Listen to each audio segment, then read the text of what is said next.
Bonsoir et bienvenue sur Provence Plus Télévision. Ce soir, nous avons le plaisir d'inaugurer un nouveau lieu à Aix-en-Provence, le Café culturel citoyen Les 3C. On est heureux de faire l'ouverture parce qu'il y a eu un gros travail effectivement de fond avant que ça puisse avoir lieu. C'est un projet qui a débuté en fait le 6 décembre 2011. Georges Gimoya en fait a réuni des amis à qui il avait envoyé un email, enfin à 500 personnes en fait. Les personnes qui ont été intéressées par le projet se sont réunies le 6 décembre donc 2011 et de là est née l'association Apluca, donc Association pour un café associatif aixois, sur le présupposé qu'il n'existait pas de lieu comme ça sur Aix-en-Provence, qui prônait en fait la libre expression, notamment des associations. Et donc le travail, il y a eu un gros travail forcément administratif, un gros travail concernant la levée de fonds qui a été nécessaire. Et aujourd'hui, le résultat de tout ce travail, c'est l'ouverture du café. Alors justement, ce soir, c'est l'ouverture, ça tombe bien, évidemment, il y a beaucoup de monde ce soir. Est-ce que tu pourrais nous dire quelques mots sur la préparation? Je sais qu'il y a eu beaucoup de recherches de lieux, et une fois que le lieu a été trouvé, il y a eu beaucoup de contributions de bénévoles pour, évidemment, le rendre tout simplement utilisable. Oui, tout à fait. En fait, c'est un lieu qui est basé principalement sur le bénévolat. Donc moi, je suis employée à mi-temps, on est deux.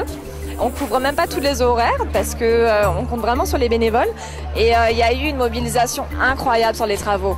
Pour reprendre juste un petit peu par rapport à ta première question, le lieu, c'est vrai que ça a été difficile de le trouver parce qu'ils étaient partis sur un endroit peut-être plus grand mais qui est un peu comme quelque chose comme un entrepôt. Ils n'ont pas trouvé forcément ce qu'ils voulaient ou ça s'éloignait trop de Aix-en-Provence. Et puis un jour, Georges est passé, a vu une petite annonce comme quoi le local était alloué et on a tout de suite pris au mois de mars. On a eu les clés et on a attaqué les travaux très très vite en fait. Donc après beaucoup de travail, c'est un petit hasard de passer devant ce local et finalement vous vous retrouvez ici, boulevard Carnot. Voilà, alors on est content parce qu'on est dans Aix quand même, on est dans le centre-ville, même si c'est un petit peu périphérique. Et puis c'est vrai que c'est un lieu où de toute façon où on passera, où on viendra parce qu'on le connaît, plus que par hasard quand même.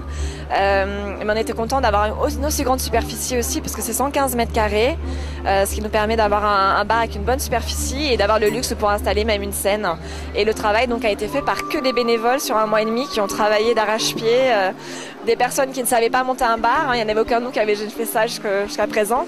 Et chacun y a mis du sien sur toutes les tâches qu'il y a eu à faire et il n'y a eu aucune intervention de professionnels payés. D'accord, donc beaucoup de débrouilles, de système D.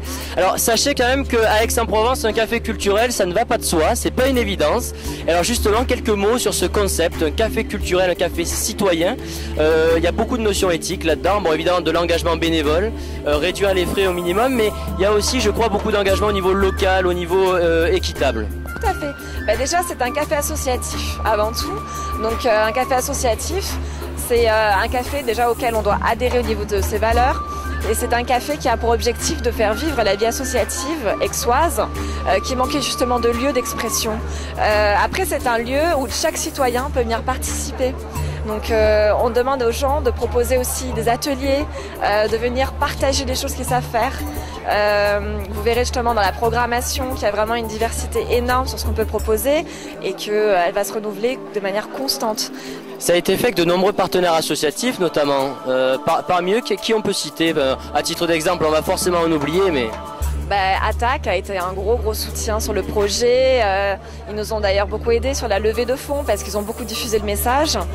L'Université populaire d'Aix nous a beaucoup aidés aussi, soutenus. Et puis bien de nombreuses associations puisqu'on en avait plus de 50 qui nous ont soutenus, parce qu'on avait eu besoin notamment pour valider le projet de lettres des associations comme quoi elles nous soutenaient. Et sans cet effort, sans ce soutien des associations, ça n'aurait pas vu le jour. Alors quelques mots maintenant sur le programme, parce que ce lieu il a destiné évidemment à venir passer un moment, mais aussi à assister à une programmation. Donc là on le voit juste ici, le programme, dans les prochaines semaines. Alors déjà le type de programme, associatif beaucoup, qu'est-ce qu'il y a dans les prochaines semaines? Alors déjà on a voulu éditer un programme pour que les gens aient une idée de ce qui pouvait se tenir dans ce café. Donc les premiers par exemple c'est des ateliers d'initiation yoga, parents-enfants, avec des thématiques autour de la parentalité. Il va y avoir des papotages avec un bébé au naturel qui va venir parler d'alimentation, qui va venir parler de la vie familiale à des mamans. Il va y avoir des tournois de tarot, jukebox vivant, on a des concerts théâtre. On aura des lectures en musique. Bon, la fête de la musique, la semaine du 21, forcément, va être bien marquée. On aura 4 concerts de prévus. On aura des projections de débat avec beaucoup d'associations qui font des projections comme Images de Ville, Il y a alors je vais pas l'écorcher parce qu'il est long, les vidéos des pays et des quartiers qui vont venir. On a un café diplomatique qui va être organisé sur le revenu universel de base. Et puis la fête de départ de Marien d'Histoire d'écrire notamment, qui est un acteur très important de la vie associative. On l'a souvent interviewé d'ailleurs sur Provence Plus Télévision. Merci beaucoup Clarissa pour cette interview. On vous invite bien sûr à venir découvrir de vous-même ce lieu, ce tout nouveau lieu éthique, citoyen, culturel. Donc à très bientôt au 3C.